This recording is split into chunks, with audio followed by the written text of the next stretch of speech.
Com check. DPS, go. Inco, go. PUS, go. Surgeon, go. Booster, go. Copy that. We have a go from you guys. This is Talking Sound. Hello. How are you? Hello, hola. I'm good. How are you? Oh, doing great. The coverage today has been fantastic. I've been sitting here at home watching, commenting. There's been some great stuff. Like that would be a fantastic product for someone like me who has a young child. You're going out on a road trip. You know, maybe they're about 2-3 years old, going through potty training. Maybe not to the point of going, hey, I need to go potty. You're right. You could get an alert and be like, hey, we need to go potty. That's a really good point. Accident. Let's I didn't even think about that. Yeah, like absolute whole nother market. So yeah, it's been great to see some of the fantastic solutions for home health, things like that have been going on. I agree. I've also been on during the day watching behind the scenes as well. So just really great stuff, and I'm sure you have quite a great load as well. So on that, absolutely, all you. Fantastic. Well, thank you so much. I appreciate it. Hello, everybody. Chris Jordan here, host of the Talking Sound podcast in Austin, Texas. So happy to be part of this, my second year of coverage with the Tech Podcast Network, GNC Week in Review, and Plug Hits Live. I love this whole crew. Cannot wait for me and David to kill this last hour and a half of coverage today. Let's go ahead and get straight on into it. Our first guest, if we have them up and ready to go, is Mighty Health, Mr. James Lee. How are you doing today? Hey, how's it going, Chris? Thanks for having me on. Fantastic.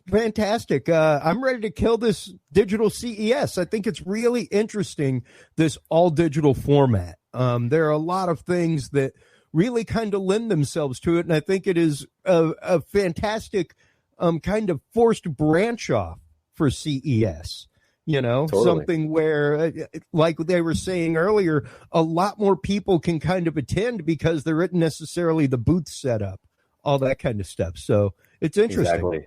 And the good news is I don't have to run all the way across the Sands Convention Center to make it to my next meeting. I can just call you like this. Exactly. Well, let's go ahead and get into Mighty Health, what it is you guys are all about, and what led to your founding. Sure. Well, a few years ago, my dad actually had to get rushed to the hospital in Southern California for an open heart surgery. It was actually our family's first real big health scare. And even though the surgery itself went pretty well, the cardiologist basically was like, Mr. Lee, you've either got to change your lifestyle habits, the way you eat, the way you exercise, or else you're going to be back here in 3 to 6 months. So taking that wake-up call, we went out and looked at lots of different fitness apps, nutrition apps, and things like that. And we noticed that even though there are a lot of amazing fitness apps these days, many of which I love using myself, Nike Training Club, Peloton, etc., there's actually not a lot of great options out there for older adults. I would say folks over 50. And one of the things that we need to keep in mind is that the needs are different, right? So, for example, for workouts, we're not going to be doing burpees, jumping up and down, and putting a lot of pressure on our joints. We want things that are going to be joint friendly and easy to do at home. The nutrition, for example, isn't just going to be about losing weight. Losing weight is important, but also your heart health and your diabetes health is also really important as well. So that's what Mighty Health is. We are the first wellness app that is specifically designed for adults over 50. Wow. And that's really incredible that you guys are focusing in, like you said, on that target market, because it really is the point of once you hit a certain age, there are things that are just not for you anymore. Maybe if you have a YMCA near you, you can go out and take some water aerobics, something along those lines. But yeah, you can't go out and maybe run 5Ks the way that you used to. You might not be able to go out and hit the weights hard the way that you could all of a couple of years ago, And Chris, not just that, but COVID has completely changed our relationship with gyms, right? So, for a lot of us who haven't been in a gym for a long time, you can imagine for a higher risk population, they're not going to be going back to the gyms for a really long time. So unless you have the resources to hire a personal trainer to come in or just do a lot of virtual training. We wanted to create something, like you said, like almost like a virtual YMCA, where folks can get their workout in, they can get their nutrition classes, and they can also find a community of other folks who are on this health journey with them. Now, I think the community part is really interesting in that. Let's get into that a little bit. What was it that kind of brought you to that aha moment of including the community? Because, of course, you could have, like you said, 101 different training apps, but having something like the community involved, I think, is really important for personal accountability, things like that. What was it that sent you down that journey? Yeah, 100%. I mean, as you and I both know, in 2020 and now in 2021, isolation and loneliness is one of the biggest issues. And one of the things that's not talked about a lot is the impact that being lonely can have on your health, right? And having the ripple effects across your entire life as well. So we just noticed that most of the fitness meditation apps out there are, to be honest, single player experiences. Obviously, there are some that are, a more of a group experience like Peloton, but most of them are, you do it on your own time, on your own TV, in your own living room. And we just noticed that, the peer accountability and the peer support is so powerful in helping people stick to a routine. Everyone talks about, January, New Year, got New Year's resolutions, and then people fall off the wagon before the month is over. Peer accountability and social community is a big part of changing that. Yeah, it really is. Not only that, but in health in general, if you're going it alone, it can be a long, hard, lonely road. Whether it's heart health, gut health, doesn't matter. Whenever you're trying to change that lifestyle cycle, totally, it really does help. Like I said a while ago, to help somebody, to have somebody who's on that same journey to keep you accountable. That kind of stuff. Exactly. And one of the unique features, just real quick, is we actually can send alerts to your family members. So say if you don't have any friends in the app that you want, you may have adult, kids that are elsewhere in America or around the world who are worried about your health. And so we'll actually send them text message updates to cheer you on, throughout your health journey. So just that 360 support from everyone in your life is really key. That is really fantastic. Now, in the last couple of minutes, let's one of the things that we always like to kind of talk about is price point and availability. Of course, there are a lot of things that are in one app market, not in another. Maybe if you have a Windows phone, you can't use it. Where can people get your app? What is the availability? What is the ease of use for this? And what is the price point? That's something we focused on from day one. We wanted to make it as accessible as possible. So you can find Mighty Health on both the iOS and the Android App Store. It works on phones and tablets, and you can cast your workout onto your phone. If you happen to have a Fitbit or an Apple Watch, we'll count that as well as part of your exercise journey. So we wanted to make it as accessible as possible. And the setup process is extremely easy. So you can just download the app yourself. You go through a series of onboarding questions at the beginning. It asks you what kinds of foods you like to eat, what kinds of joint pain you might have, and then we create a customized plan just around that. So we tried to make it as easy as possible.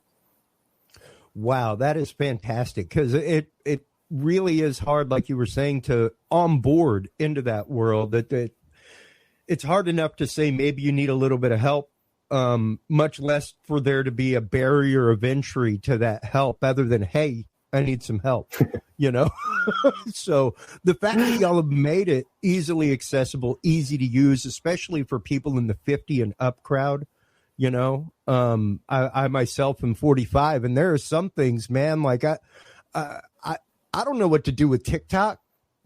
Like, I don't know what to do with that. I know people older than me with TikTok. I don't either. Yeah. And I'm like, what are you doing with TikTok? Because I don't know what to do with it. Am I just unhip?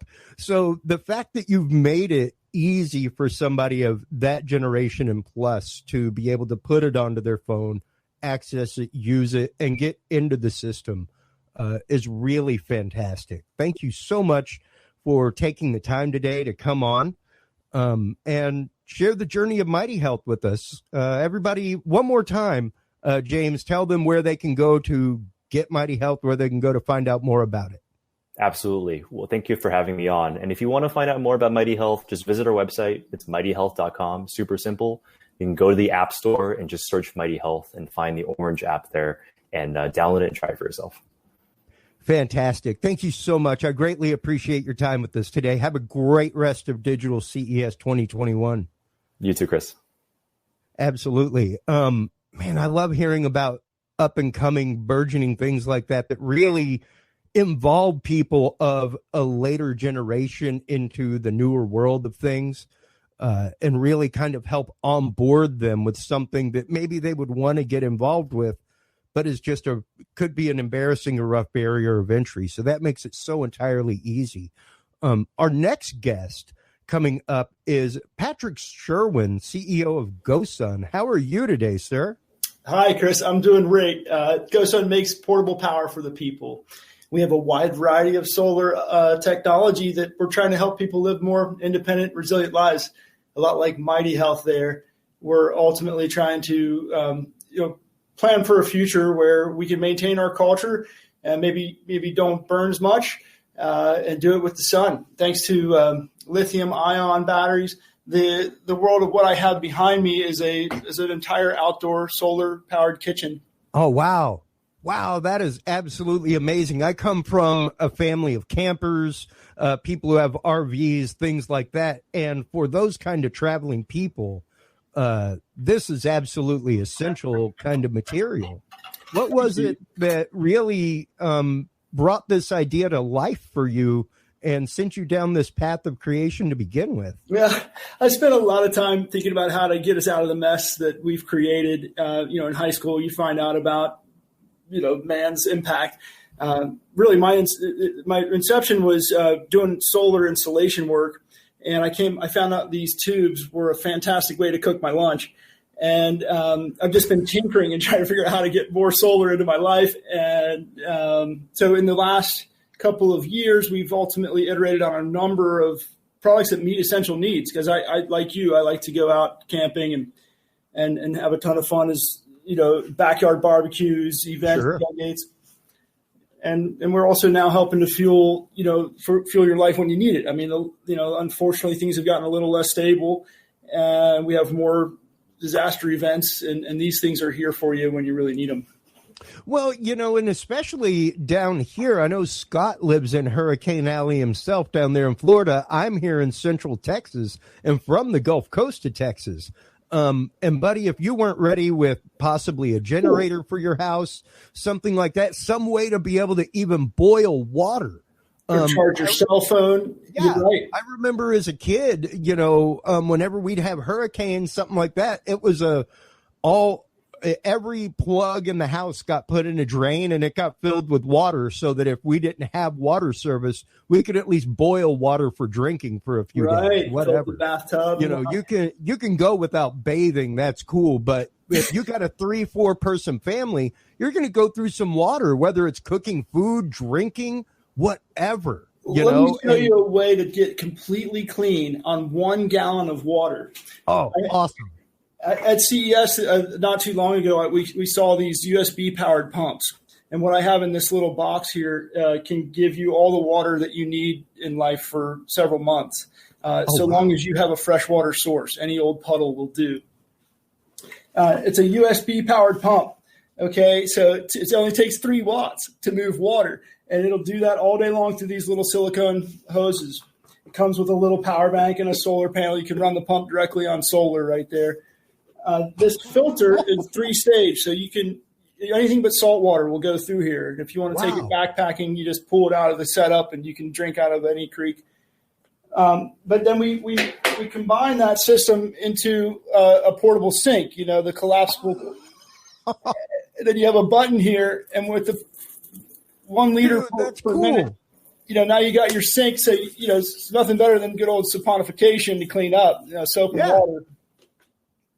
Oh man, that is really cool. Now, explain a little bit behind the technology, because like you were saying, this idea came to you when you found out that those tubes were decent for you to cook your lunch on while you were on rooftops working, things like that. And I love it whenever the job site becomes the mother of invention. I'm an AV tech, and every one of us have some idea in our head that would make our job just that much easier. And that's awesome. So tell us a little bit about the technology behind this. Yeah, the way the tubes work, this will cook a meal in about 20 minutes with nothing but sunlight, and you just load food onto a stainless tray, and then the reflectors bounce the light to be absorbed. But this is an evacuated tube, so between two layers of glass is a vacuum, making a perfect insulator. This will be 600 degrees Fahrenheit on the inside, but it'll still be nice and cool to touch on the outside. Wow. Because of the quality of the vacuum. And everything we build is, obviously totally portable, so you can, take them anywhere. We have a variety of sizes. The last stove that we made also has this is my dinner in here, has an electric heating element. So you go to 12 volt if the sun's not available. That's cool. That's cool. Now, do you have, of course, you were showing a battery pack a minute ago, but what kind of longevity do you get out of a fully charged pack? How many of these is it induction that you're using whenever you're doing that, or? Those are Kapton encapsulated resistance heaters that we run on 12 volt at about 12 amps. So with 140 watts, you can cook as well as a toaster oven that uses 10 times more power. This battery here will give you about 2 full hours of cooking, maybe 2.5. And then keep in mind the oven is designed to run on the sun, and that'll work on a wide variety of sun, including freezing cold. Yeah. And because that's just it. It doesn't matter. As long as the sun's out, you're going to be able to get the infrared energy and cook from it. It's the visible light spectrum as well. And then that same battery will run all these other accessories. So this is our solar-powered cooler that the battery will run for days. And then the table is a solar panel. So that will charge up the battery in less than a day. And now you can – this is like a 20-pound bag of ice. So now basically every day you've got a whole giant recharge of a canister or like a charcoal fire – as well as 20 count, depending on how you use it. Of course, it's got all the other things, USB-C for all your laptops, and it's got an integrated light. And we're staying on the DC side rather than trying to power AC appliances for now. Absolutely. And there is a lot you can do with DC, and even with a decent DC inverter, but what kind of charge time are you looking at between, let's say, the table and the battery, like you were saying? Full day charge time, is that something that what's the dissipation on the battery? How long does that last with average usage? This is a 30 watt solar panel. A lot of other companies might call it a 80 watt for some reason, because ratings are not always standardized in portable solar. But that'll basically, on a big sunny day, it'll charge up. This is a 266 watt hour battery. We measure things in watt hours rather than getting into amp hours, which I'm sure you understand, but the average consumer might have trouble figuring it all out. And watts are watts, that. And so when you stay in the DC realm, it keeps it pretty straightforward. That table will charge this battery. That's a 120 watt table, so the battery will be charged in 4 hours. Wow. To be quite honest. Wow, that is pretty incredible. And, of course, one of the things that we always have to ask about, the build quality looks absolutely fantastic on them, especially that table. What is portable? What is the price point? What is the current availability on this? Is this still in the producting phase right now? Is it something that's available via Kickstarter? Where can people go to find out more? We're a Kickstarted company. We've been selling, but most of our new innovations start on Kickstarter. In fact, we launched this one back in October. This is a coffee brewing system. So it's got a French press. It's obviously a nice insulated travel mug. And then it has that same 12 volt capability. You can actually brew your coffee all in one in here. And this is about $100. The power bank's a couple hundred. The solar panels are a couple hundred. This whole system, the solar kitchen, is about $2,000. Everything you see, including the cooler. So you never have to deal with fire or buy ice. You never have to worry about carrying matches with you. You don't have to worry about carrying, flint, tinder. Although I always highly recommend some form of portable fire with you. I love playing with fire. These are we're trying to get rid of the whole single-use plastics issue, of course. Oh, wow. Trying to sort out the camera there, sorry. That's cool. That's a little set of portable utensils that we came up with just to help deal with that issue. Wow. A little integrated knife, so you can. I actually went camping this summer, and I forgot everything else in my mess kit except for these, and my partner and I were totally fine. Well, that's something that if you aren't selling just as a separate item, you absolutely should. I know every technician would have one of those as throwdown in their backpack. Right. Like I've got what's called the survival spork that's made out of like Teflon. Oh yeah, those are sweet. Yeah. That's TSA compliant. I can't carry my survival spork. It's got a pointed like equivalent of a Teflon shiv inside of it for a knife. That's hilarious. So, where can people go to find out more about this product, Gosun? Where can they go to get their versions? And we're on Amazon and Home Depot and whatnot. Gosun.co or Gosun, it's all over social and stuff. We've been around for some time, and we've only got we're just at the tip of the iceberg of going solar. It's really we're leading the fuel-free frontier. Yeah, it really is going to be an absolute panoply of things coming out over the next few years. So thank you so much for taking the time out of a very busy digital CES 2021. I hope things go great for you, and enjoy the rest of the event. Oh, thank you, Chris. Well done. I appreciate the opportunity to be here. Absolutely. Anytime. Take care. See you. Wow, that is just absolutely fantastic. I love seeing portable solutions for stuff, especially portable solutions for living.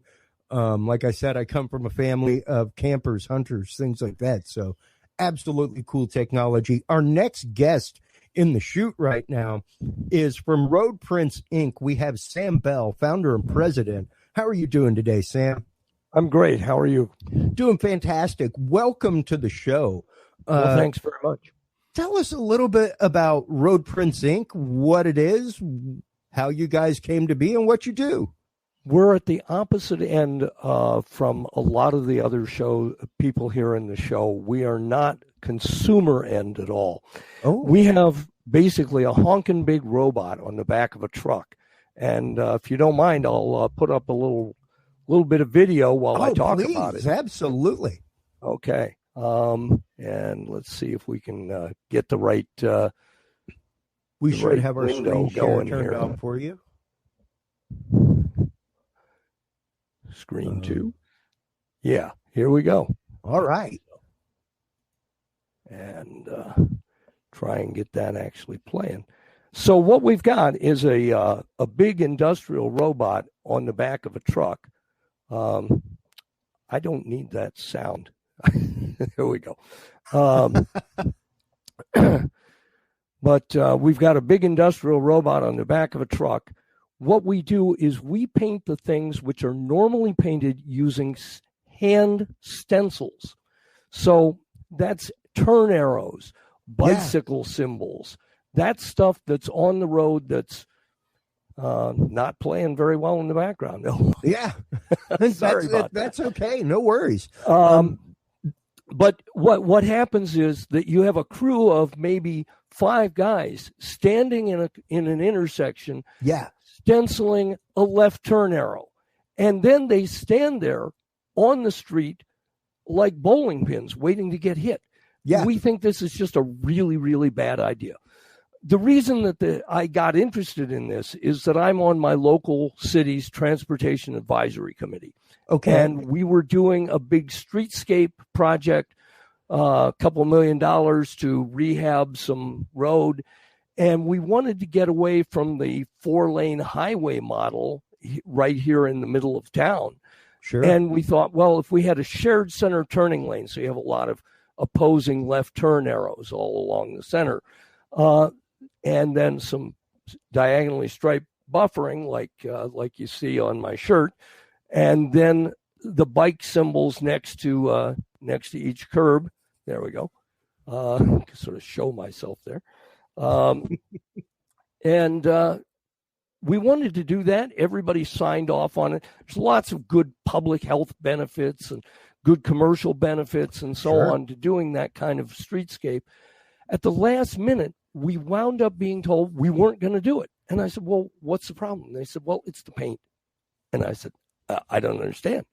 What's the problem? They said, well, the paint's so expensive. And I said, how much is the paint? They said, it's $30,000. I said, this is a $2.1 million project. $30,000 does not somehow strike me as a lot of money. It's a rounding error. Or something that should stymie a multi-million-dollar project. Exactly. And they said, well, that's not really the problem. I said, quit talking in riddles. What's going on? They said, well, the problem is we have to repaint it every year. And nobody has found a source for the money to do that $30,000 a year. So I said, well, I don't understand why it's so expensive. And part of the reason turned out to be it's all hand labor. Yeah. And I said, well, we need to get the guy with the truck. And they said, what guy, what truck? I said, there's a truck. It paints these diagonal stripes and, and you could print the bike symbol, just like you have a printer at home. It can print any letter of the alphabet. And it doesn't need a stencil. So why should I need a stencil to do that in the middle of the road? Well, you can't do it. Oh yeah, I can. Wow. Incredible. So that's how we came to this concept. And like you were saying, I used to know somebody that was on a road crew for that, and he was just the guy that held the slow sign. Like that was his whole job. Like, there's granted a lot of people that have that job, but it is also an extraordinarily time-consuming job. Causes a lot of backups, causes a lot of road shutdowns for a lot of days sometimes. And it's a very dangerous job. That's the fifth most dangerous job in the country is working on a road crew. Absolutely. And it is a huge safety concern. And when you're talking about that, especially liability-wise for a city contractor, insurance-wise, it can definitely get into a lot of money. So how long have you guys been around? What all have you guys been doing? We started about 2 years ago. We were lucky enough to interest a local truck upfitter. This is a guy who takes trucks and turns them into trucks with cranes or trucks with boxes. Anything your little heart can desire. Right, exactly. And so we hooked up with him, and we hooked up with Yaskawa Motoman Robotics, which is a major international robot company. They're sort of about the size of General Electric, and they are often called the GE of Japan. They lent us a robot. We put it on the back of this truck, and then we had to teach it all how to paint, do that sort of stuff. So that's what we've been doing. We now have gotten beyond that first truck, which was a proof of concept, and have moved to a second truck, which is an actual prototype. And the prototype is still pre-production, but it's much closer to what we'll actually be selling. And we expect we're going to sell these to contractors and not to consumers. This is not necessarily a general market device. No, it's really not much more of a means. specialized Very much market. a specialty. Yeah, it's definitely a specially contractor market.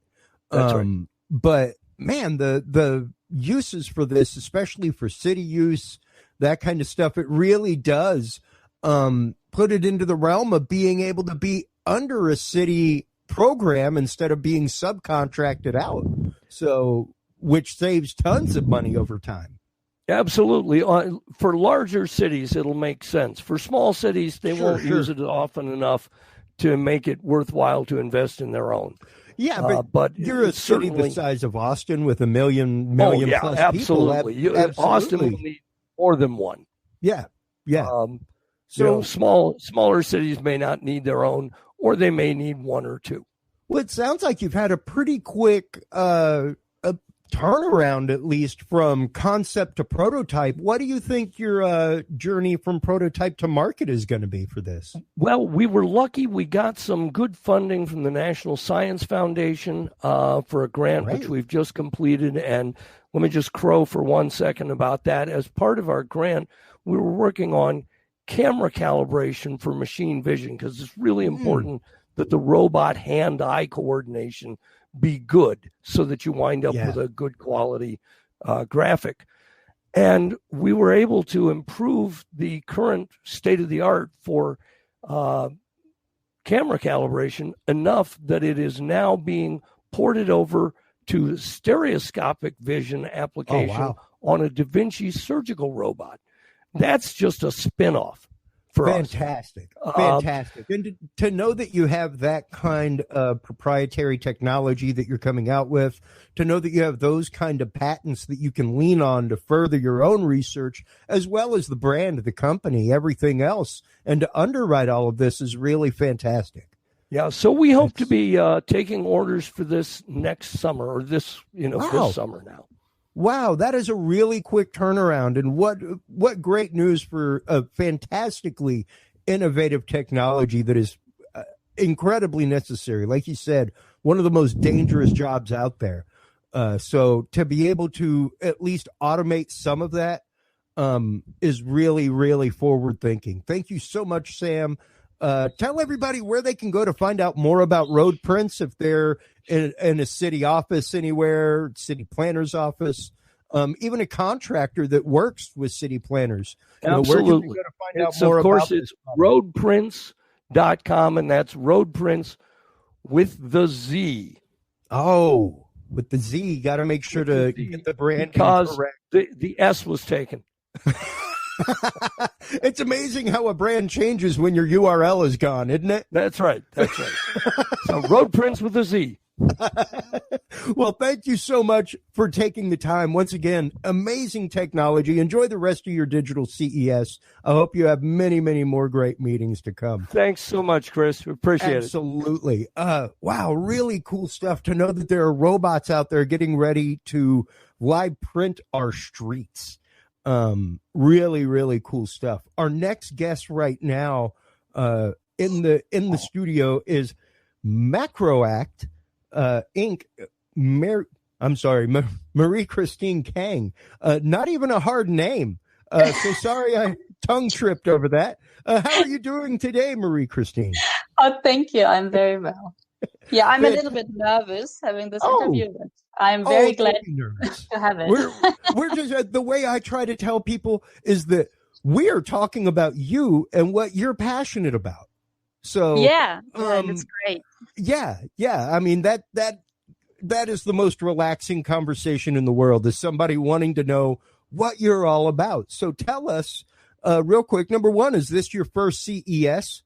Number Yes. two, oh, fantastic. Welcome. I love the first timers. Last year was my first time. What? So, well, at least to attend. I've been like a budding CES with other shows that I work. So I've walked through the floor, seen it, things like that. But welcome to CES. Tell us everything that Macroact Inc. is all about and what brought you to be. Yeah, all right. Well, hello, I'm Marie. I am the CEO of Macroact, and we are an AI and robotics startup. And we are working on solutions to build autonomous robots.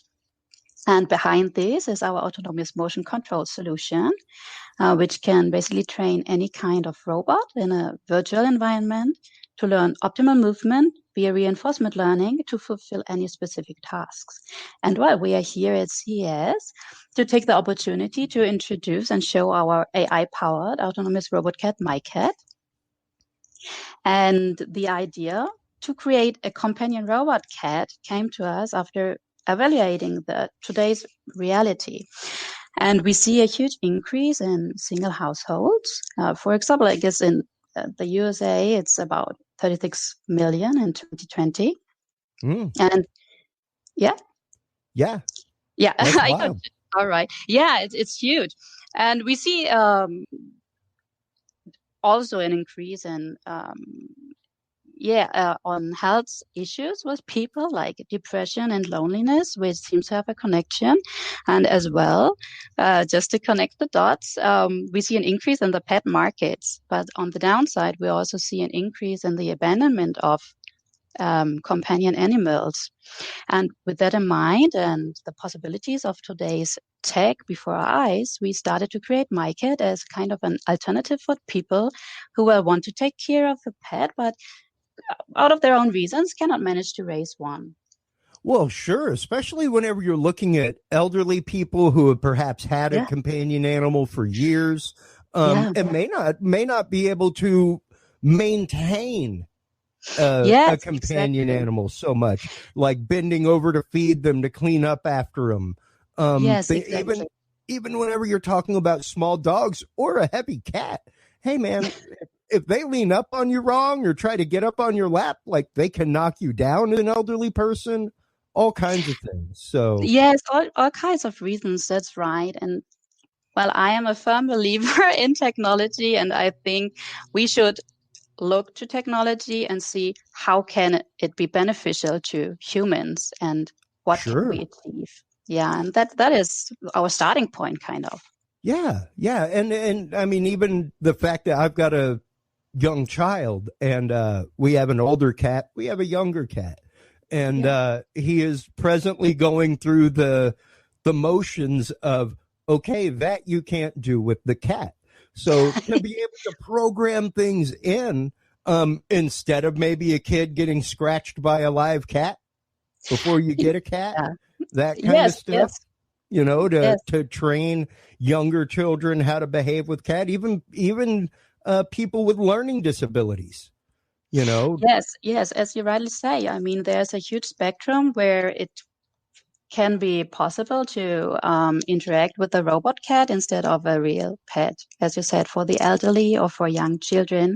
It's even possible if you have a pet at home and you need something like a pet babysitter for it, Yep, or there are kinds of, I think the possibilities are huge, and our sure. part is to make sure that the technology just supports that.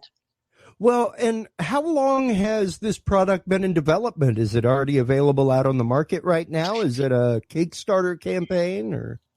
Yeah, it's great you ask. No, it's not on the market right now. We're in prototype stage, but we are Okay. ready to show it to the world now. And we are planning a Kickstarter, probably a Kickstarter campaign this year, probably around fall. Okay. And yeah, so that's why we said, okay, we are kind of ready to go Yeah. public. And that's, yeah, we had the opportunity to kick it off here at CES. And what a perfect opportunity, with places like Eureka Park, things like that. This really is an innovative and forward thinking consumer product show. Yes, it Whereas is. a lot of them are just like, hey, look at this new TV. It's really interesting to see some of the new technologies that are coming out, like you guys with this autonomous robot as a companion Yes. animal. Yes, and for us, what's really important is the movement of the cat, because we thought, okay, of course you can always pre-program things, but we wanted to follow the approach to let the robot or create an environment the robot can autonomously learn the best movement, and that's why we created our own autonomous motion control solution, which Wow. we trained MyKit on, and it's of course it's still in progress, and we are trying to optimize our approaches. So far, we are pretty content and happy with the outcome so far. And if you don't mind, we prepared a little video. Maybe Oh, I can sure, share so sure. that you If can. you've got some mixed media, please do let us see it. I would like to share some movements. Just to give you an impression, Sure. I try. Okay, let me try to Yeah. share. Uh, okay. Okay. I believe there's a share screen at the bottom. Oh There yeah, we here go. it is. Here we go. My cat.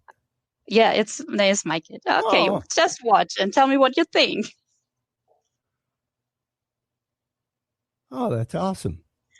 Yeah, we put them both together just to see.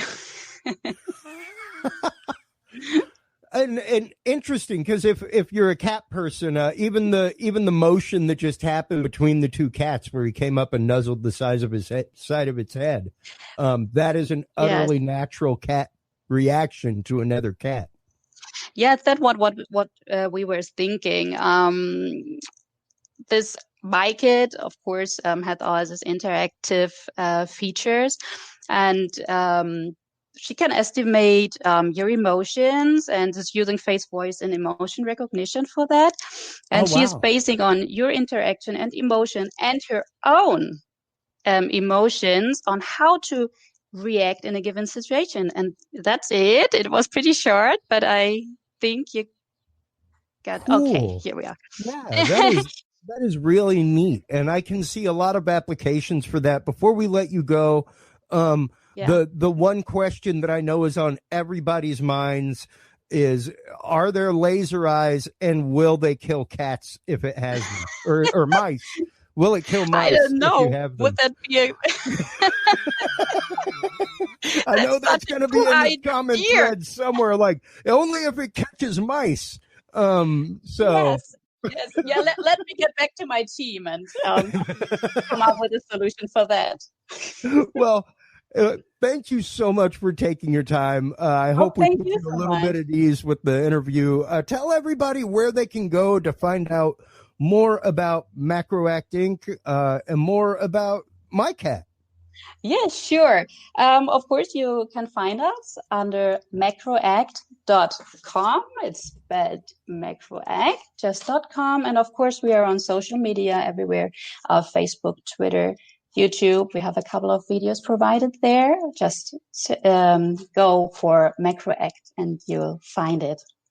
Absolutely. Well, thank you so much for taking the time out of what I know is a very busy CES. Yes, for, it is. People making public launches. So congratulations on the big steps for you guys. I cannot wait until next year when we get to see a MyCat in person. Oh, yes, we are absolutely planning on do so. Maybe absolutely. Then next time again. Sure. Yeah, well, thank you so much for your time. Absolutely. You have a great rest of Digital CES. Thank you.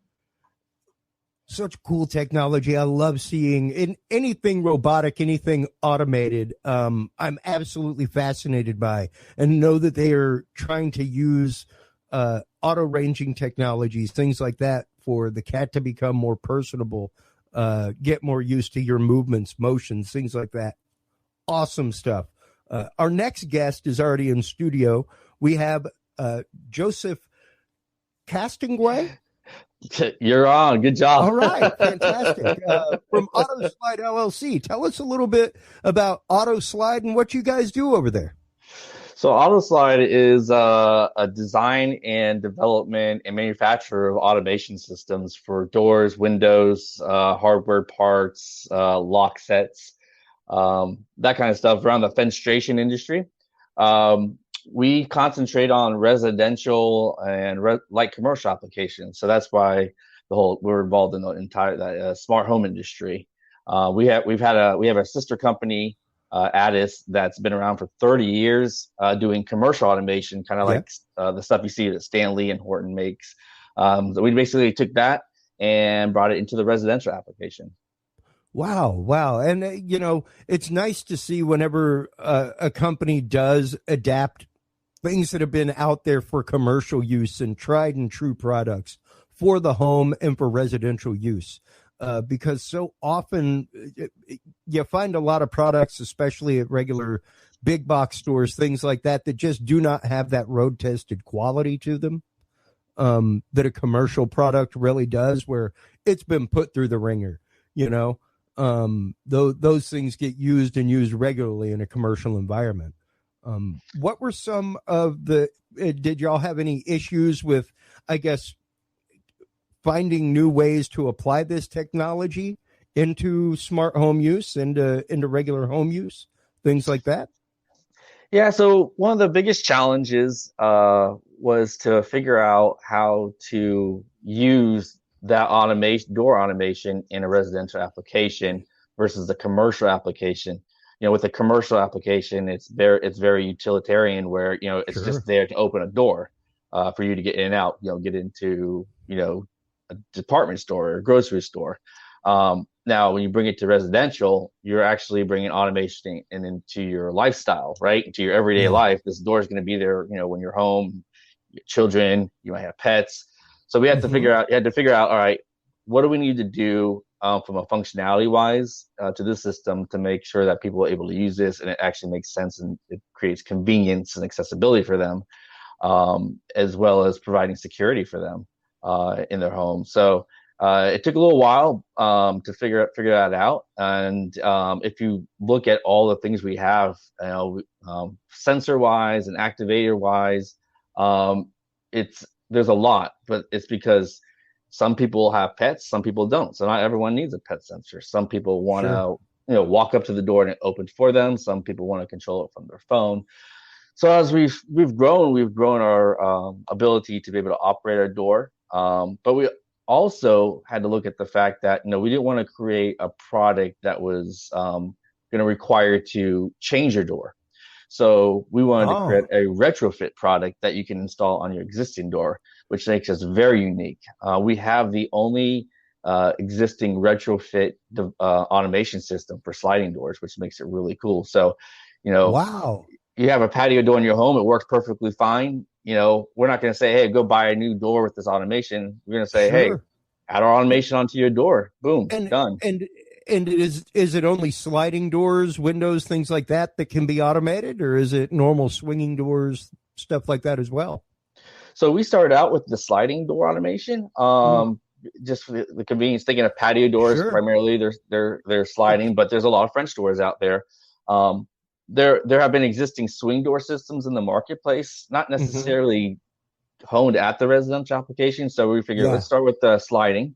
And we are actually launching a new swing door system that will launch next month, which is one of the things we're promoting here at CES. It's our auto swing system. Oh, fantastic. Specifically for residential doors.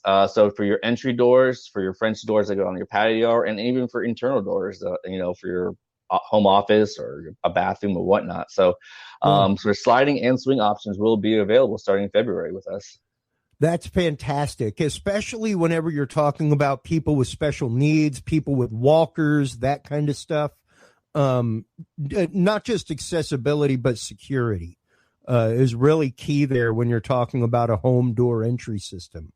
And when you're talking about, especially, I work in the corporate AV field, so I spend a lot of my time in the back hallways of hotels and convention centers. So I see a lot of the automated swing door systems, stuff like that are made for large catering carts to come through unassisted, that kind of stuff.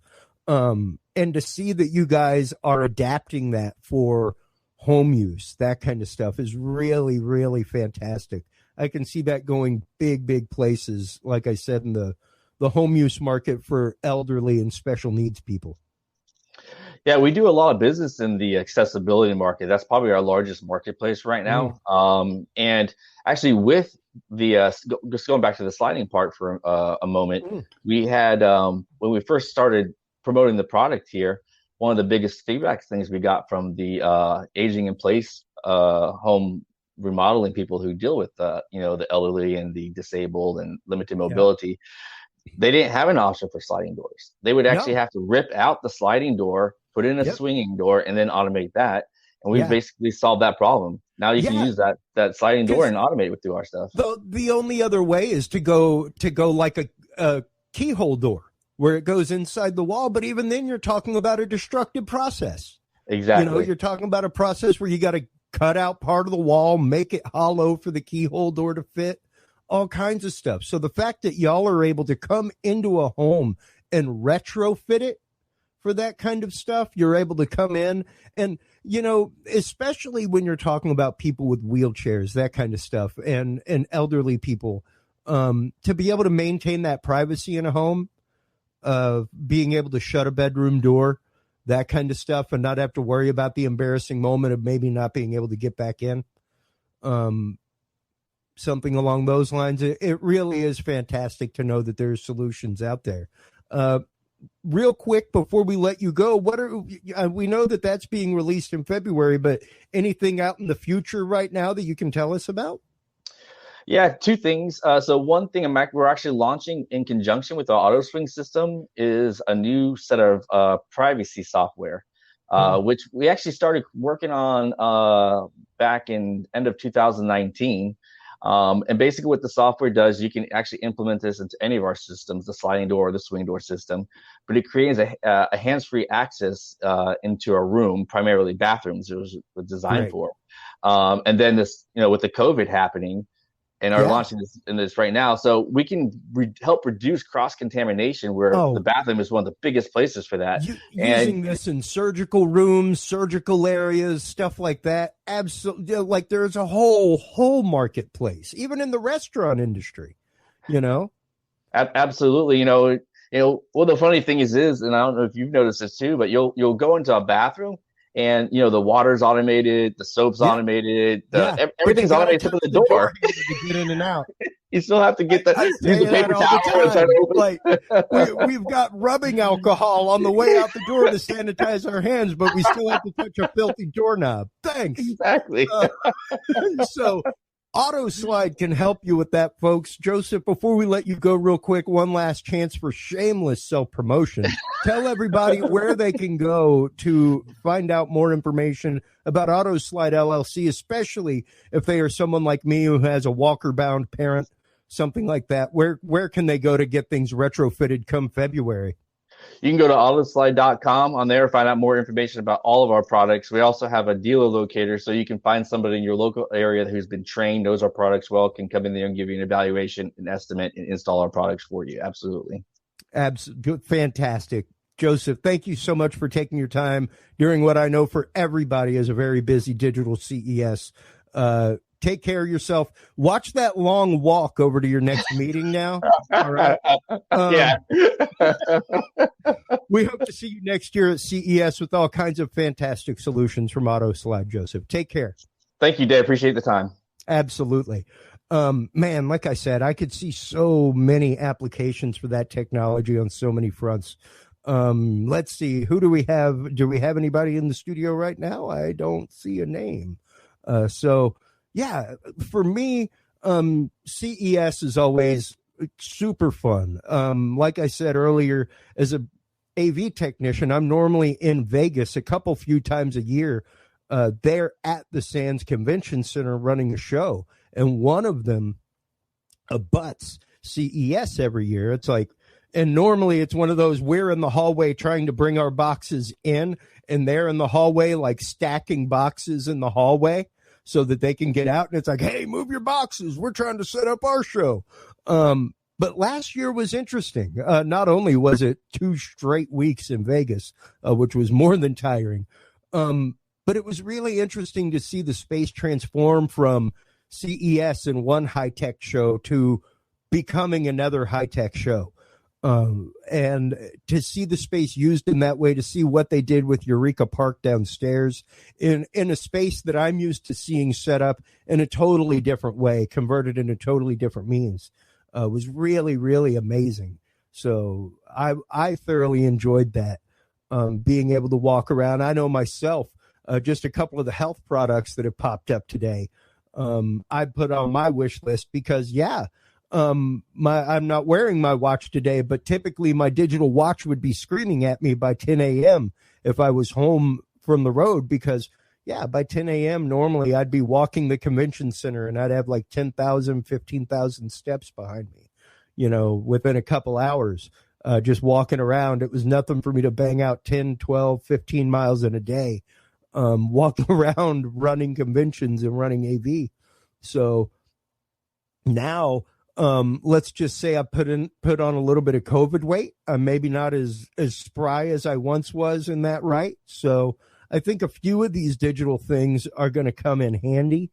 I really, really liked the scale earlier that detected your balance and helped you work on your balance for a while. I know coming up, I don't know if it's on the show, but I know I saw another vendor at CES had like digital insoles that measure your instep, things like that. To see those kind of health products coming out, I think is what is absolutely amazing. To see so many things just coming out in the marketplace regularly that Hey, Chris, this is Michelle. Hey, Michelle, how are you over there? I am great. I've been watching you, and actually I've been That's watching kinda most creepy. of the day. And well, that's what I do. I creep. But no, I agree with you. And honestly, I was kind of leery about this year, but it's been really cool. Well, it's like I told Scott earlier this morning on a comment whenever he first started. I think that this is really probably the most CES that you could get. Doing a fully digital event like this. Now, granted, like we were saying the other night in our private chats and all that kind of stuff amongst the crew, it's going to be different because it is a flesh presser. This is, as opposed to a lot of conferences out there that could be taken into the digital world and nothing is really subtracted because you're normally going to keep up with certifications or see a speaker, something like that. CES is really one of those with a lot of burgeoning experimental technologies. And it's a little bit different when you get to spend that one-on-one time with the creator in a booth, you know? I agree. But it really is interesting to see how well this is done. I got a hat tilt to you guys over there in the production booth. You guys have been doing fantastic all day as thank you. Live broadcast technician and live AV tech. You guys have been killing it, doing a great job. On behalf of the team, we thank you. It's been really interesting to, like I said, see the day unfold and see what kind of great technology has come out. Earlier, the one that I really liked a while ago was the infrared oven stuff. I have been into that for years, and I got to admit, like right now, I rent my home. I don't own it, and I don't know if my wife is ready for the rampant amount of experiments that are going to happen. Because I've already been told that I can no longer play with my Tesla coil. Here at the house. Hearing it out loud is probably different than when you're saying it, but I understand what you're saying. Well, I mean, I had it over. Oh, you can't see it, but over here on this side of the room is a fully operational electronics bench. I build and design circuits, all kinds of stuff, and cool. I always wanted a Tesla coil, and I bought a small little desktop one. Not like crazy mad scientist Frankenstein the size of me Tesla coil, but I started doing some experiments, and I had a radio clock that had been in my studio for 5, 6, 7 years, one of those that like satellite syncs to the clock in Cheyenne Mountain, all that kind of stuff. After about a week of experimentation, it just looked like alien letters. It looked like letters coming off of the Predator's wrist. Like all the RF coming off of it had just destroyed the clock. And when my wife saw that, she was like, yeah, no more of that until you get a space away from all the equipment. No more playing with things like that. So, yeah, I don't know if she's fully ready for the realm of experimentation that will take place. I will find the wormhole, Michelle. I assure you. I'm sure you will. So, I see we have a new guest here. Ooh, somebody with recycling. I am all about that. Well, let's see what they have to say. We have our guest here, Stuart Chatter from Lasso Loop. How are you doing today, Stuart? I'm doing very well, thank you. It's 11:30 here in Sydney, Australia. So wow. A little bit early than it is there, but yeah, it's good. How's everything? Are you in Vegas? I am in Austin, Texas, actually. So nice. Yeah, wish I was in Vegas. Probably hands down my favorite city in the country. I love that town. I love traveling there for work, and I miss it. I miss it regularly. So, and you over there in Sydney, let's talk a little bit about Lasso Loop Recycling, what brought the idea about, and what you guys are all about. Fantastic. Yeah, so Lasso is about 2 years old now. We did a equity crowdfunding round in 2019 to raise money to build our prototype. And the appliance is a home appliance that will do your recycling. So the existing system, we all roughly know what that is. Everything goes off to a sorting facility, and then some of it, a percentage of that, ends up getting closed loop recycled. But what we're aiming to do is make sure that 100% of your recycling gets closed loop recycled, which is back into a product of the same quality. And when you say closed loop recycled, let's kind of crack that nut a little bit and get into some of that technology and concept. Because I mean, having worked in kitchens for years, I practice a little bit of that myself, but it's really more the fact of like, yeah, I'll keep my chicken bones in the freezer and I'll make broth out of them later. Trying to reuse things as many times as possible before it is finally refuse and goes away. But closed loop recycling is a little bit different. So let's go into that technology and that concept for the audience out there and those just tuning in. Absolutely.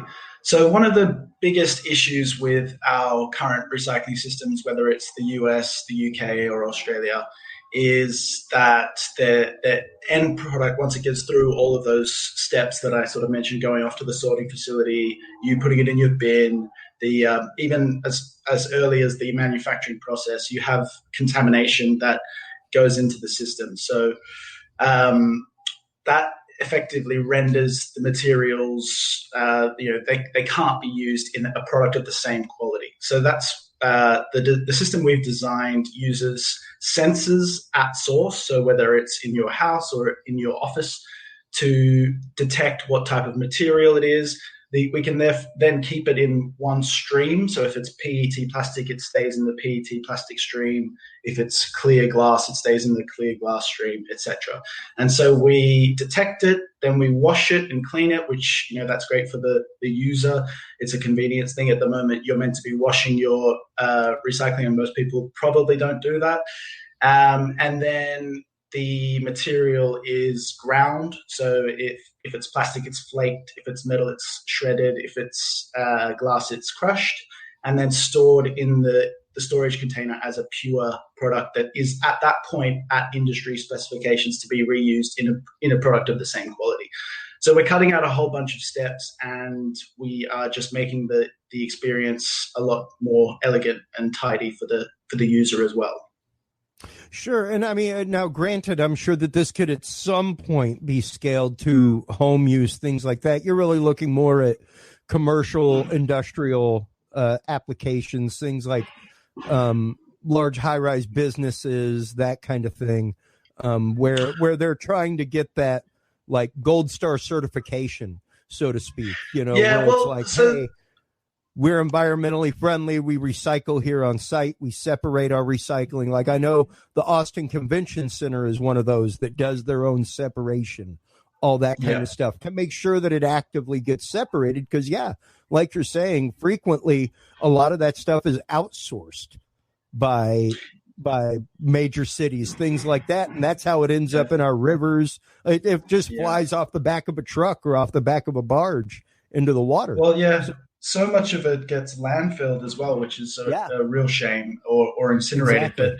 But actually, we're doing the reverse of that. So I'm kind of with you, and I think most sort of sensible people, their immediate thought is we should be going to the mass scale. So we should be going to the office workers in Silicon Valley or these big kind of places, but it's easier to go to that scale once you come down to the household level. So we're actually starting at the household level and then bringing it larger. So the first model that we make will be for homes. Yeah.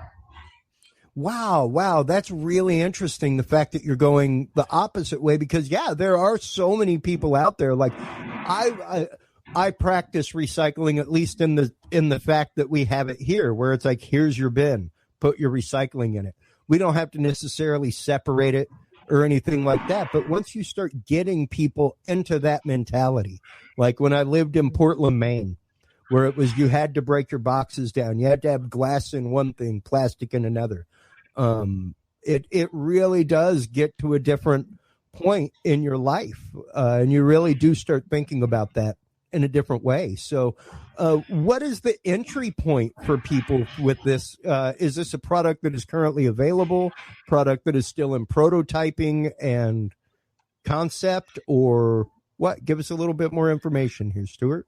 Sure. So we, as I mentioned, we raised the money to develop the product in 2019. And since then, I think we're about a year and a half into development, and we've gotten to the point now where all the different components, so those different kind of grinding, detection, storage modules are all in our, they're all designed and tested. And so that the next step for us is to combine all of those into a unit and have our first model available 2022 for purchase. But this year we'll have our first prototype developed. Wow, that is pretty quick development time, especially in something in that realm. I can see a couple of technical issues that you'll have to look out for, like dust, things like that during crushing processes. Of course, making it to where it doesn't look like a toy vending machine that some kid wants to stick their hand in, things like that. Or just there's make a it lot to of where testing. Some crazy text and like, well, this darn thing won't take my bottle. Let me stick my finger in there and see what happens. Yeah, exactly. No, it's definitely going to take a lot of testing. We're doing some pilot phases sort of this year, rolling it out and getting people to use it, because we engineers can try, but really it's down to the user to really test it out and see if they can break it. Yeah, no, it really does eventually come down to having a working model in like 5-6 people's homes and seeing how it does for 6 months, seeing what the usage is. And like you said, seeing if you can break it.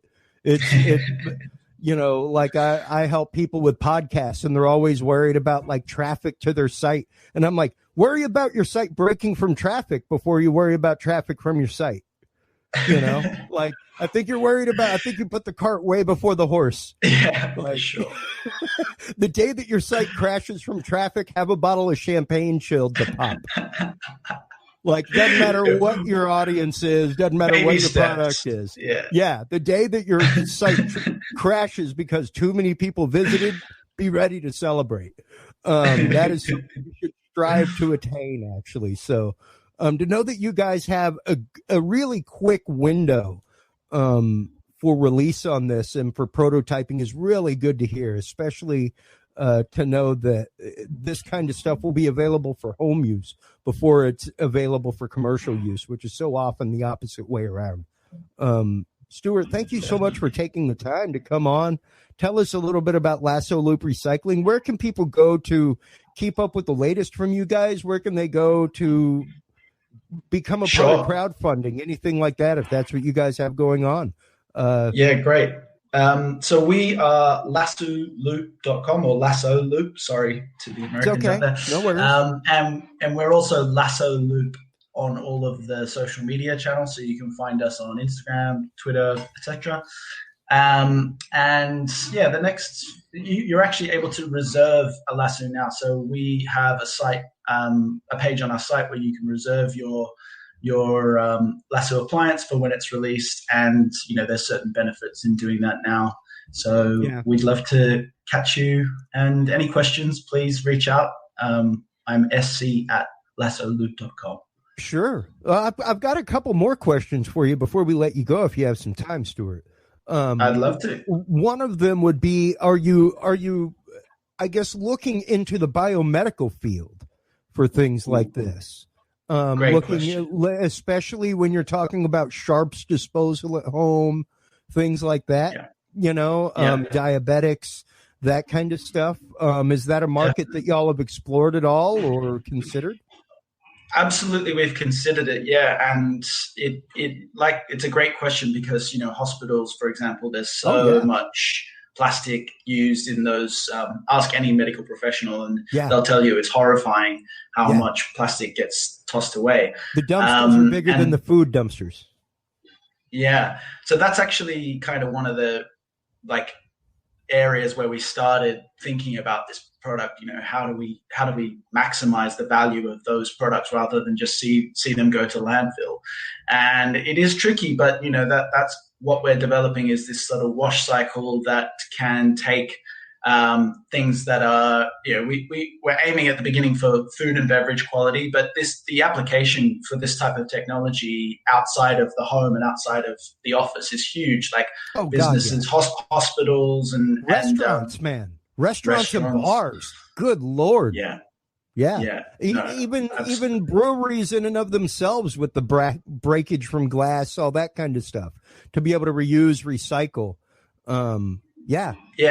Anywhere where there's two types of materials mixed together, and the potential for contamination is a place where we can apply our technology that we've developed.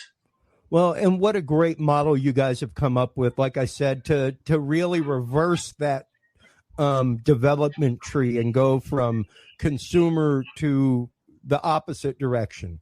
I think is really, really forward thinking. That's really fantastic. So thank you so much. One last time, tell everybody where they can go to find out about Lasso Loop Recycling before we let you go, Stuart. Brilliant. Thank you. So it's lassoloop.com, or find us on any of the social media at Lasso Loop. And any questions, would love to. And please, go ahead and check out our site and reserve your appliance. That'd be fantastic. Absolutely. Well, thank you so much for taking the time out of your busy CES. Hope you have many, many more interviews like this to come. And I hope to see a product reveal next year live at CES. There. So that would be great to see, a place where I can come dump my one-use water bottle that I purchased at the vending machine. So thank you so much. I greatly appreciate your time. Take care. Thanks for having me. Thank you. Absolutely. Like we were saying earlier, in between guests, the burgeoning technologies, things like this, that's what I love to see, just the utter realm of innovation that goes on. Our next guest, we have about 20 minutes left here, something like that, in the broadcast day. So glad to be able to anchor this. Chris Jordan here from the Talking Sound podcast, here with the Tech Podcast Network, GNC Week in Review, Geek News Central, Plug Hits Live, all those guys. Thank you so much. Thank you so much to the crew. Our next guest in studio right now is Jong-Hyun Ko from Fashion. How are you today? You are the founder. Is it Fashion? Yes, it's fashion. So it means you can make your fashion on anytime, every time. Yes. Great. Well, tell us a little bit about this concept, what it is that you guys do exactly. Well, we are making basically a digital closet, which is personal experience. So we are making personal digital closet, which can connect your closet to your favorite retail fashion shops. So while you are, like, the basic function is that you can mix and match through using our device, which is touchscreen device, and mix and match what to wear for you every day. And while you are mix and match a look over the day, and you will get a product suggestion from your favorite shops. So it's really gonna be a smooth experience that you're gonna mix and match and doing shop without spending so much time on your smartphone.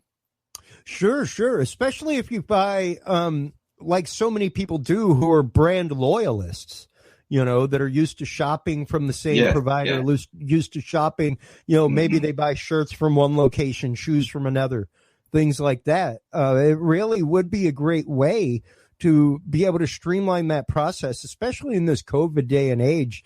Some people just have that awkward feeling about going out to a department store, that kind of stuff. So how is it that you guys are able to integrate what is in the closet, what is already in the brand mind of somebody, with the digital end and with the consumer end that is the end producer of the product? Yeah, well, starting point of our concept is like we think that the fashion style is not a stack of data, or it's not like it's not a hype, but it is more like a observable phenomenon which is happening in your closet. So we think your closet is the most valuable asset for the new commerce experience. So we choose to give users interface to register easily what they have in their closet, and we have like a connection, background connection with the shop. So it's like that's our starting point, and vice versa. So we asked many retailers, and they ask them like what's their pain point. So we asked them, and they was saying that it is really difficult for them to showing their product. I mean, they have for the big size store, and for not only for the big small size store, but also big size store, they all have like a customer service problems. Like they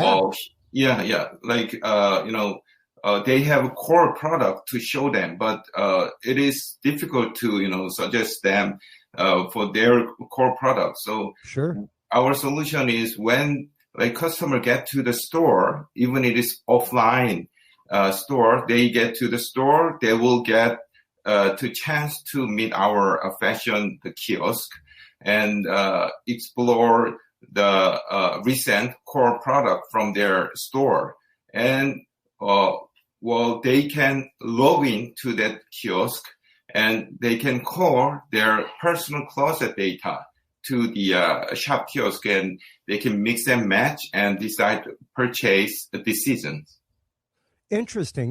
Because I'm one of those big and tall people. You may not be able to tell on camera, but I am almost 6'4", and have a size 16 shoe. So I'm one of those people that I might get shoe ads. I don't look at them.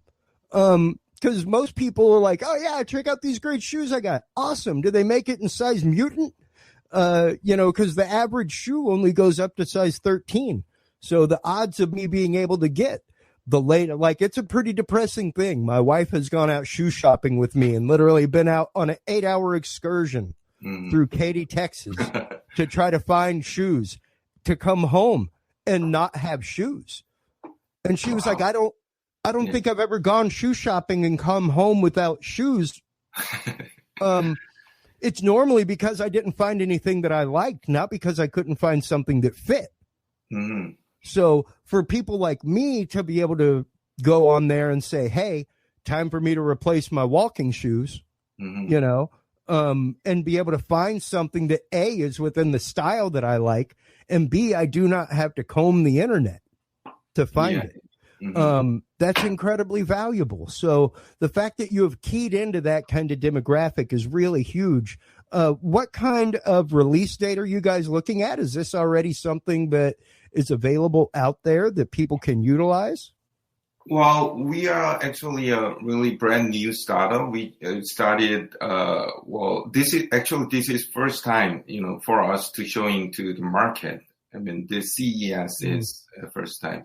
So we have finished developing of our product, and it's time to meet the market and making a business to start. Yes. Yeah. Well, it like we were saying a while ago, just before you came on, it's these burgeoning technologies, these new things. I know I work a lot of high tech conventions, and one of the things that I saw recently was not recently, but last year, before everything came to a grinding halt, convention wise, was almost the same kind of concept, but it was specifically for finding shoes for people with bad arches. And it was one of those, like, you took a picture of your feet side, and top, and it found shoe brands that worked for your feet. Well, there's many possibilities, collaborating with a variety of technology, like sizing or like automatic sizing things, or for AI recommendation with our product.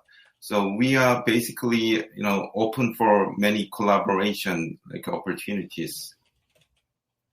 Yeah. And we have a video that shows our concept. It's a 90-second video. Oh yeah, if you got a video to show us, please. We love media.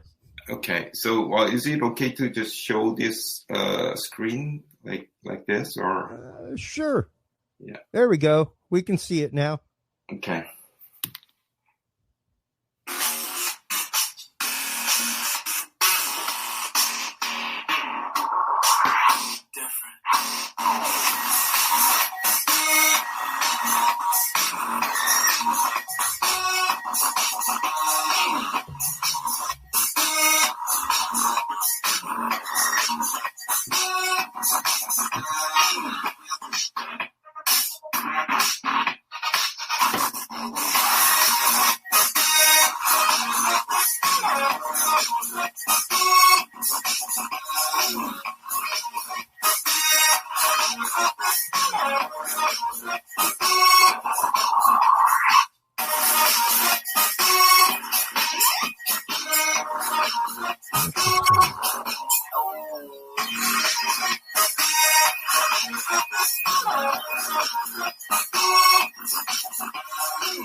Wow. Yeah, we have solution for home and the offline shop. So the video shows both scenarios, and it can be installed on your digital closet door. Also, we provide a personal app. Yeah. That is really cool. That's some forward-thinking technology to be able to give the people options considering what they already have in their closet. Yes. Yes. Like obviously you're a fan of this cut of shirt. Here's some manufacturers that make it in your size that you may want to consider. And bringing that kind of, like I said, especially for odd-sized folk like myself, who I might find a shirt that fits like this, but it comes up to here with sleeves, and it's like, great, that doesn't fit right. So for me, I've got like 3 or 4 manufacturers of shirts like this that are on my list, that if I'm looking to buy a shirt, I can just go buy it. I don't have to double think about whether or not the clothes that I'm buying online are going to fit me. Yes, they're a manufacturer that I've already purchased from, that I already trust. So to be able to go directly to them, to bypass Amazon or anything like that, and go directly to them. Yeah, exactly. Yeah. It's making really shorter your shopping time. Like online shopping usually takes 1 hour per day.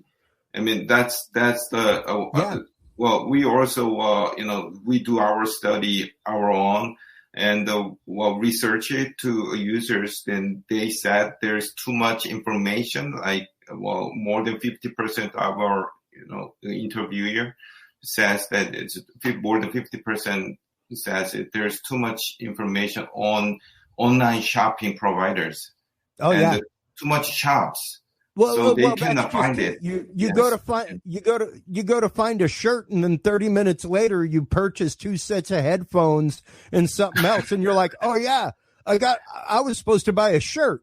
Yes. So number one, it kind of helps that shopaholic instinct, because there is that cooling response in the brain of that. I've been scrolling so long, I haven't clicked. Where's the satisfaction? Yes. So to be able to get to that satisfaction point of the brain to buy something and be out actively makes you spend less money. Yes, correct. That's correct. So we also, saving you from using your smartphone. I mean, yes. So, just, registering your size and your favorite shops, like using at the starting point, and you don't need to take a look at spend too much time on your smartphone for your shopping. Also, we are providing personal styling service using our product. So your favorite shop can see what you have in your closet and able to mix and match for you and suggest you a product. Well, not only that, but finding new designers, finding new things that may be along the same vein of what you already have that you may not be aware of, that are not available in your main big box stores, that are not available at your local department store, let's just say, because they're a smaller designer. This would be a great way for you to be able to link up with that kind of stuff and really bring the world of small individual design to a much larger audience. Yes. So first, our approach of marketing is like finding hidden luxury brands from Europe and bring them to Korean or Asian users, so they can subscribe. Well, the luxury brand from Europe, but which is not like major luxury brand, but there suppose there are many mid to high range of brands. So we have a Milan team we are collaborating with. They are fashion expert and merchandiser, visual merchandisers, are working with luxury brands in Milan. So they are looking for forming the brands categories which our users can subscribe for our first product experience.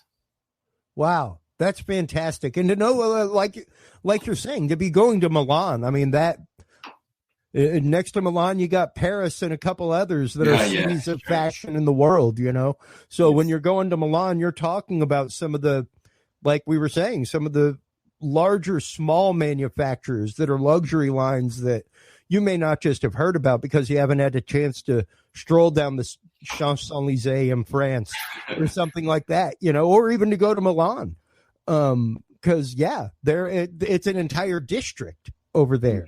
I've been there numerous times, and it's really interesting. So to know that there are companies like you out there bridging that gap in fashion, not only bridging that gap in fashion, but bridging that gap in fashion for odd size folks like me. Yeah, of course. Yes. To let me know that there is more than what's at the big and tall store 3 miles up the road, that there are other options out there, because so many of us, like, it becomes a point of shame after a little while, like you want to dress up, but it can be hard because things don't fit right. Things don't look right, So when you do find somebody that you can buy from, and when you do find somebody, especially through an app like this, that you can trust, it's fantastic. It's great. So good for you, Jong, for finding a way to bring that to people, for finding a way to launch that. Where can people go to find out more about Fashion, the app? Where can they go? Is this something that is out right now? Where can they go to get it? We have, we are not product ready yet, but we have our product homepage, webpage, which is fash-on.store. So you can come to our website and contact with us for many business opportunities.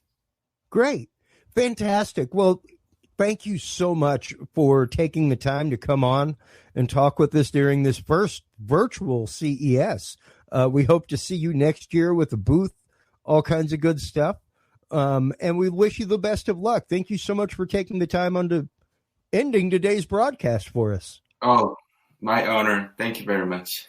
Absolutely. Man, I love hearing about new technology like that. It is so refreshing to see people bringing new light, new ways of connectivity. Like I said, especially for odd-sized folk like me, I remember the day that my wife went out shoe hunting with me, and I was like, baby, you don't have to come. You may not enjoy it. It may not be a happy result at the end of the day. And she's like, oh my God, you're so funny. And then after literally 8 hours of driving around, she was like, my God, that must be depressing to go out just to try to find something that could fit and find nothing, like strike out everywhere. So yeah, it's interesting to see technologies like this that are bridging the gap in our modern world where that 8 hours wouldn't have to happen anymore. I could hop on and find 2 or 3 manufacturers and actively have a choice now, instead of the one style of shoes that I know fits. So yeah, wild stuff. It's great to see all these tech companies out there working on solutions. I saw earlier today the gearless blender that Todd was interviewing earlier this morning, and that was cool, where it's just wireless connectivity, no hard gears that touch each other, high torque motors, really, really great stuff. Oh, looky there. There's a Scott. Air powered. Hey, guy. Yeah, I know. That was awesome, right? Yeah, that was a really cool product. Yeah. And, you know, we've had the opportunity to take a look at a lot of very cool and very different products today. Indeed. There were quite a few. And I mean, even the one just before I came on with Danny for bladder control. Mm-hmm. Like I said, to take that into the parent market, you know, for long road trips with kids or even kids, you know, I'll be honest at the end of this. I was one of those that had bladder control issues on into life. And it's something that happens. Yeah, you know? absolutely. It's not unusual for younger kids, teens to, you know, it's, absolutely.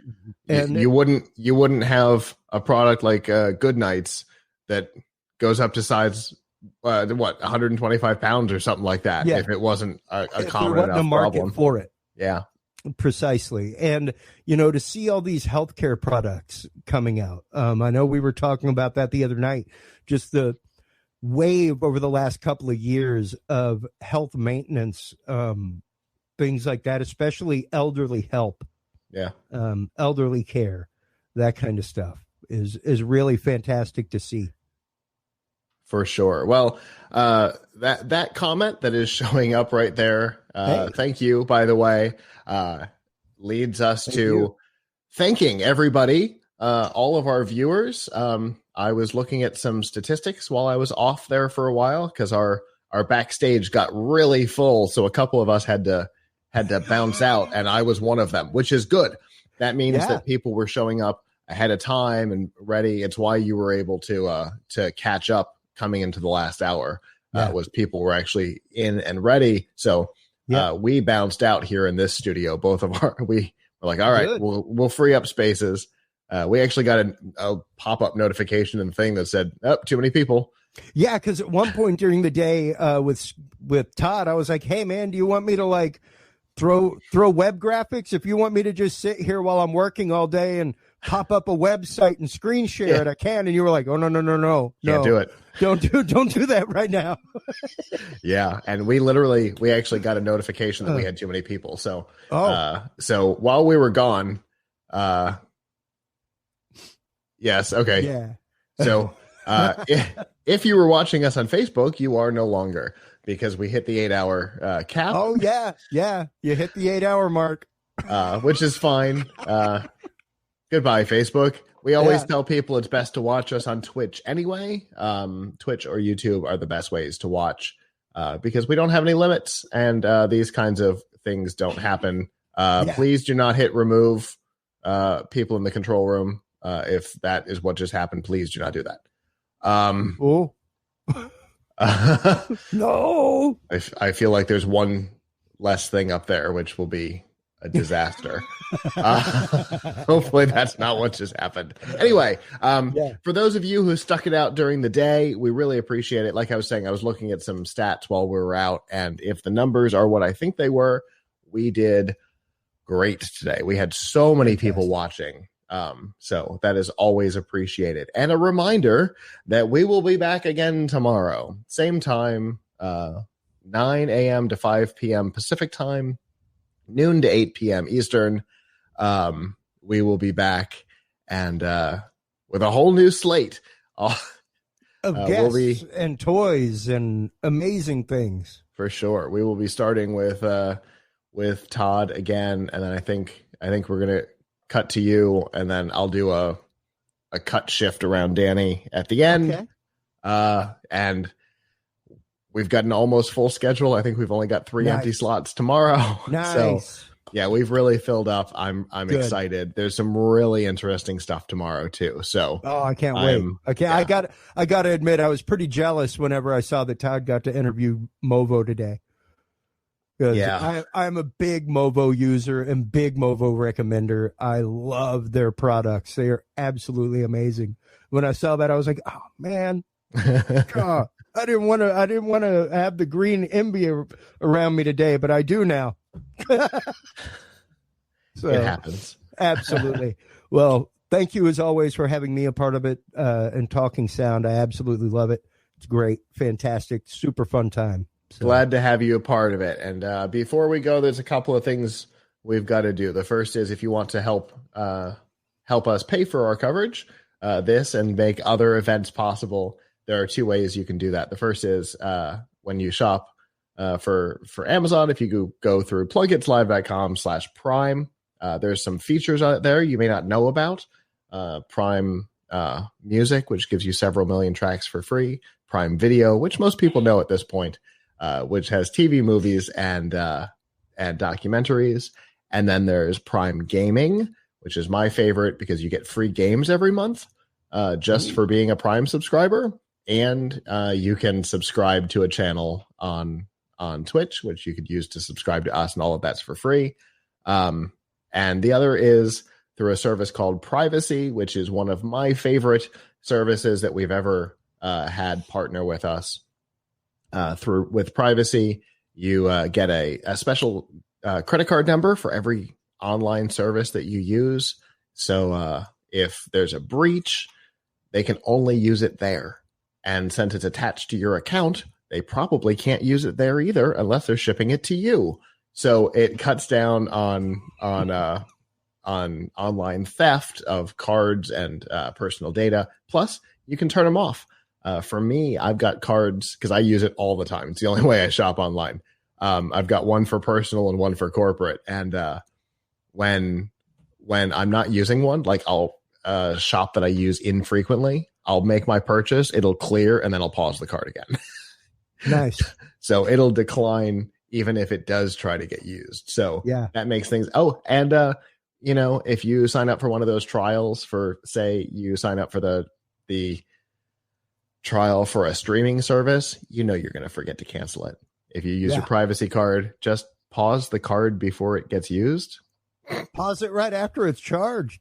Well, no, you're not going to charge it. You're just going to create the card. You're going to create the card. Yeah. Use it to sign up for your trial, and then pause it. And you'll know immediately when it happens because your software won't work. And you'll get a notification on your phone. You tried to get billed by Peacock. Oh, right. Yeah. I forgot about that. Yeah, I liked that. I need to continue that service. Or, I totally forgot to dump that. Yeah. Yeah. I just had a $20 app on the App Store go through the other day, and I was like, oh, man, I knew I forgot one. See? I knew I forgot one at New Year. And that is why I use Privacy. There you have it. Because I don't have to worry about any of that. And if you go to Plug It's Live, pack back in my fridge. There you go. If you go to plugitslive.com/privacy, they'll give you I think $10 when you sign up to try the service. And it's free because the merchants pay them. So you really can't go wrong. So plugitslive.com/privacy and plugitslive.com/prime. And none of it costs you anything different than normal, and it helps us out. So the other thing to say is thank you to all of the team members. We have a lot of team members from Plug Hits Live, from GNC Week in Review, Geek News Central, and the Talking Sound podcast. So thank you to the entire team, because without You see our faces, but you're talking to them. They're the ones that are keeping this thing up and running for us. So thank you to, let's see, Nancy, Michelle, Dave, Adam, Terry. Is that our entire backstage today? I know Kirk. Oh, Kirk, that's the one. I knew there was one more. Kirk and then Steve. So thank you to everybody. We appreciate your assistance. This isn't possible without you. So that's right. And with that, on behalf of that whole staff, almost all of which is in our backstage right now, I'm Scott. I'm Chris. And we will see you tomorrow. Thank you for tuning in to this episode of the Talking Sound Podcast. For more episodes, industry news, and information, visit us online at TalkingSoundPodcast.com. Subscribe to the Talking Sound Podcast on Amazon Audible, Spotify, Spreaker, SoundCloud, iTunes, or your favorite podcast service. Get the latest Talking Sound videos on Facebook, YouTube, Twitch, Reach TV, or your Roku or Amazon Fire device with the APR TV app. Talking Sound is a proud member of the HC Universal Network family of podcasts. For more great shows and content, subscribe to hcuniversalnetwork.com today. Until next time, watch those meters, gig safely, and keep reaching for 11. This is Talking Sound.